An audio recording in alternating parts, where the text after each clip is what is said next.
So let's have a look at the headlines. UK house prices are still falling, but the rate of falls has slowed.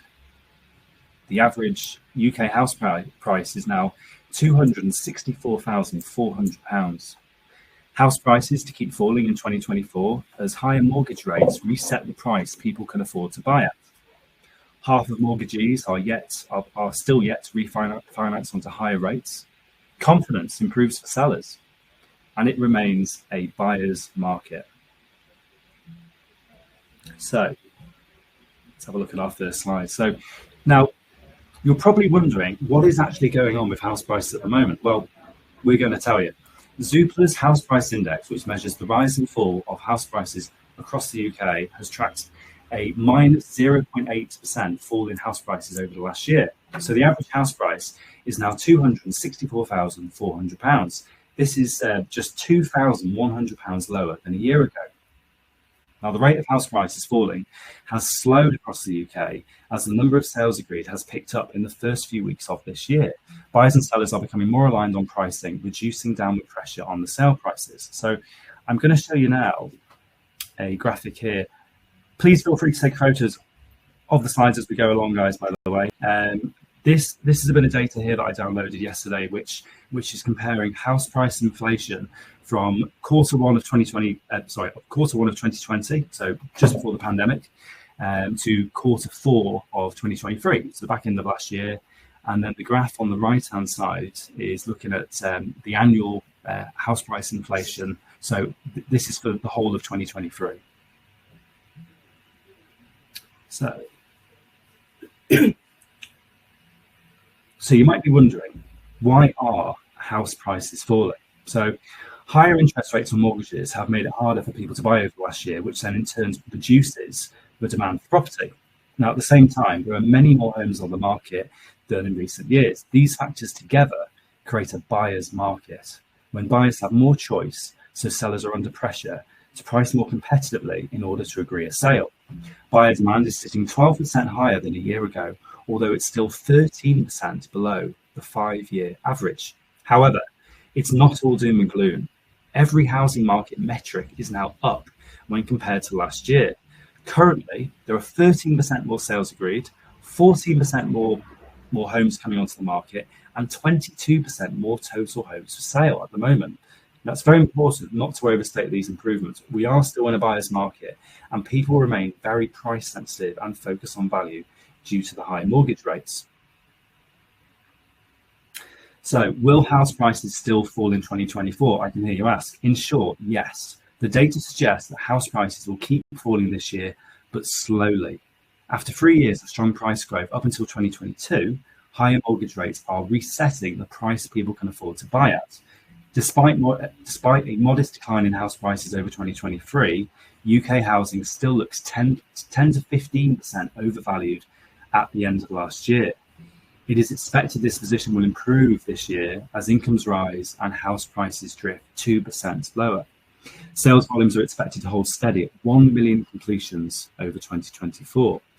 Lenders are now stress testing new borrowers at 8%, despite the actual mortgage rate starting to fall. This regulatory constraint on buying power is one reason that house prices are unlikely to rise this year, even if the base rate starts to fall later in the year. Mortgage rates need to drop further to improve affordability and encourage people to move.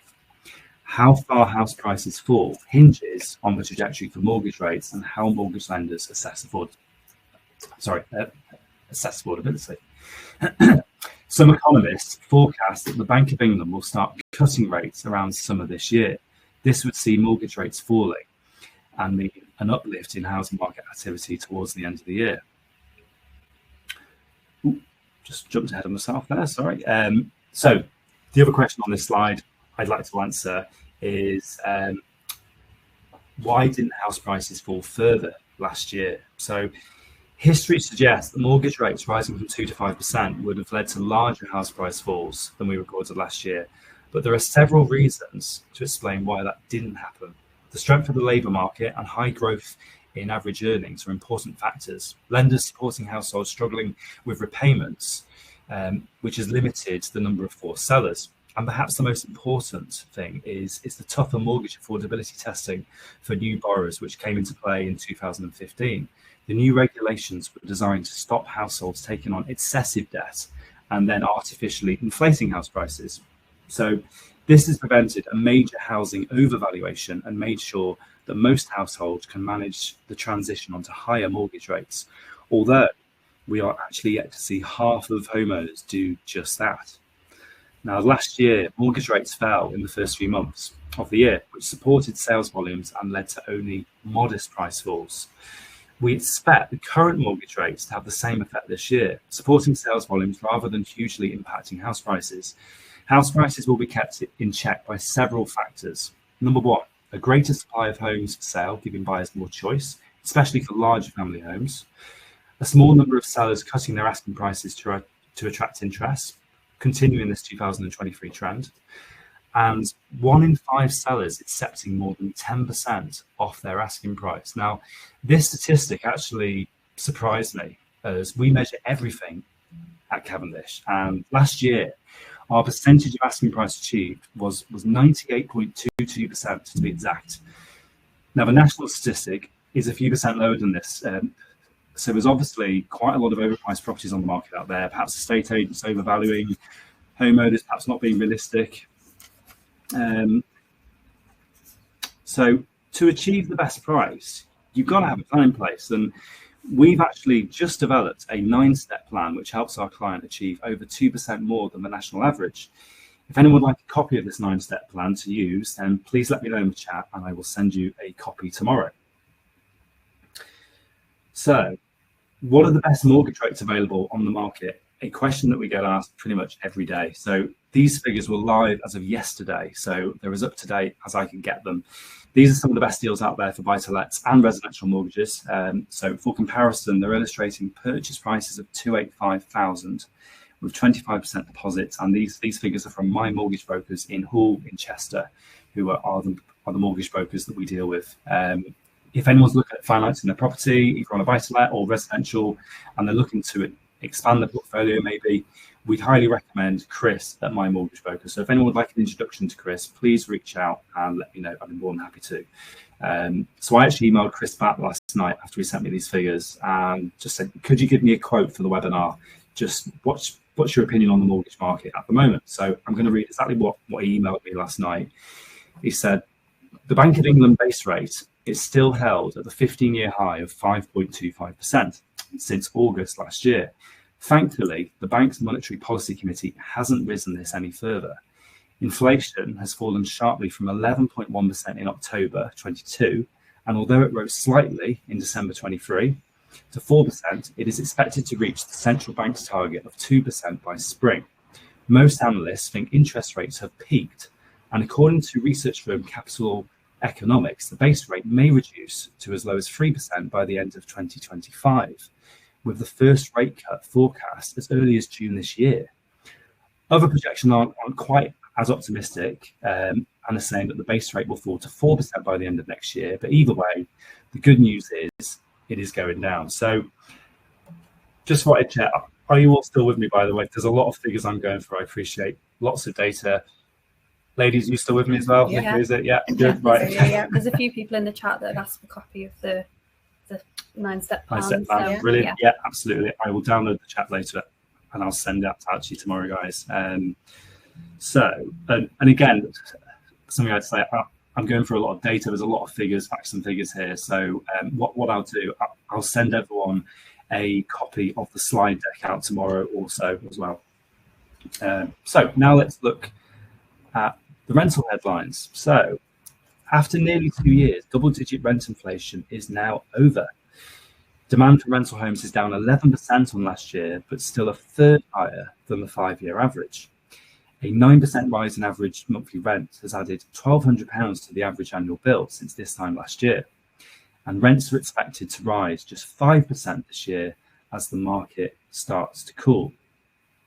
So this is some data here looking at rental price inflation. So as I just said, rental inflation is now below 10% over the whole of the UK. But as you can see, Wales, where I've highlighted, we're at 10.1%. So also We also cover Chester as well as North Wales, so the Northwest at 10.8%. So prices are clearly slightly higher in these areas. And then Scotland, actually the most highest at 12.1%. Now, the reason Scotland's so high is due to rent capping, where basically landlords are only allowed to increase the rent by a small amount during the tenancy. So what's happening over in Scotland is every time they have a void period, they're hiking up the rental income as much as possible, which is actually inflating rental prices way more than they imagine. So this just proves that rent capping actually does not work. So let's move on to the next slide. So I feel like I've been talking about the mismatch of supply and demand for about 3 years now, but it appears this is now beginning to turn. UK rents for new lets have risen by a third, or £3,360 a year in this time. Rental growth has now peaked, and we expect a major slowdown this year. Demand will moderate in the face of worsening affordability, and the supply of rental homes improves slightly. So this is looking at rental inflation. So there are 4 main reasons for strong rental demand over the last 3 years. The first one being the reopening of the economy after the pandemic, the strength of the labour market and good employment growth, higher mortgage rates since the back end of 22, making home ownership more expensive, and record levels of immigration, and particularly high numbers of overseas students. But these signs, but there are now signs even that the combined impact of these factors is starting to plateau. So one of our headlines before was that rents will rise by 5% in 2024. So let's delve deeper a bit on that. The rental market will continue to cool this year. Rental growth has peaked and will now slow down further. Demand for renters will continue to drop. However, an underlying lack of rental supply will actually keep rents rising across the UK in 2024. This is caused by low investment from landlords in the face of more regulation and higher mortgage rates. These factors mean we expect rents to rise this year by 5 to 8% across the country. That's actually excluding London as well, so 5 to 8% this year. Now, this is faster than the anticipated earnings growth. Now, this bit of data here is showing demand, how many inquiries we get per property that comes on the market. So the demand has been steadily slowing in the second half of 2023. As you can see here, the number of rental inquiries per home for rent is down year on year after peaking in summer 22. Now, the main reasons for this are the one-off pandemic effect is now wearing off. Employment growth is slower, and there are early signs of slower income growth. And mortgage rates are now coming down, making buying more attractive than the current high rents for first-time buyers. However, it is worth noting that UK rental demand is still 32% above the 5-year average. And as you can see here by this infographic, as the whole of the UK, this is showing that 17 inquiries per property. Now, our amount of inquiries per property is higher than that actually at the moment. I think we peaked at about 50 inquiries per property back in of 2022, whereas now we're probably still around the 20 mark, I would say. So still lots of choice for landlords.